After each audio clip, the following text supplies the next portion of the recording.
ಸ್ನೇಹಿತರೆ, ನಾವಿವತ್ತು MS ವರ್ಡಲ್ಲಿ ಕ್ರೌರ್ಯ ಎಂಬ ಶಬ್ದನ ಟೈಪ್ ಮಾಡೋದನ್ನು ಕಲಿಯೋಣ. ಈ ಕ್ರೌರ್ಯ ಅನ್ನೋ ಶಬ್ದ ಕನ್ನಡದ ಕಠಿಣ ಒತ್ತಕ್ಷರಗಳಲ್ಲಿ ಒಂದು. ಇದನ್ನು ಈ ನುಡಿ 6.5 ಬಳಸ್ಕೊಂಡು MS ವರ್ಡಲ್ಲಿ ಬರೆಯೋದು ಹೇಗಂತ ನೋಡೋಣ. ನೋಡಿ, ಇಲ್ಲಿ ಸೈಡಲ್ಲಿ ಕೀಬೋರ್ಡ್ ಇದೆ. ಈ ಕೀಬೋರ್ಡಲ್ಲಿ ಲೈವ್ ಆಗಿ ನೀವು ನೋಡ್ತಿರ್ಬೋದು ಯಾವ್ಯಾವ ಶಬ್ದನ ಟೈಪ್ ಮಾಡಬೇಕಂತ. ಮೊದಲನೇದಾಗಿ ಸ್ಟಾರ್ಟ್ ಮೆನು ಮೇಲೆ ಕ್ಲಿಕ್ ಮಾಡಿ ಮಲ್ಟಿ ನುಡಿನ ಎನೇಬಲ್ ಮಾಡ್ಕೋಬೇಕು.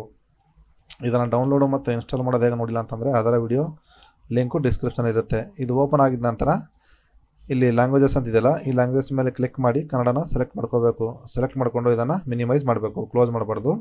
ಇವಾಗ ನೋಡಿ, ಕ್ರೌರ್ಯ ಬರೀಬೇಕಲ್ವಾ, KFR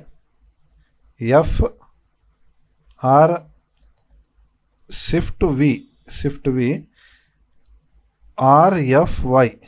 ಆರ್ ಕರ ಬರೀಬೇಕಾದ್ರೆ ಯಾವಾಗಲೂ ಫಸ್ಟ್ ಆರನ್ನು ಪ್ರೆಸ್ ಮಾಡಿ ಆಮೇಲೆ F ಪ್ರೆಸ್ ಮಾಡಬೇಕು. ನೋಡಿ, ಇನ್ನೊಂದ್ಸರಿ ಟೈಪ್ ಮಾಡ್ತೀನಿ ನೋಡಿ, RFY ಕ್ರೌರ್ಯ.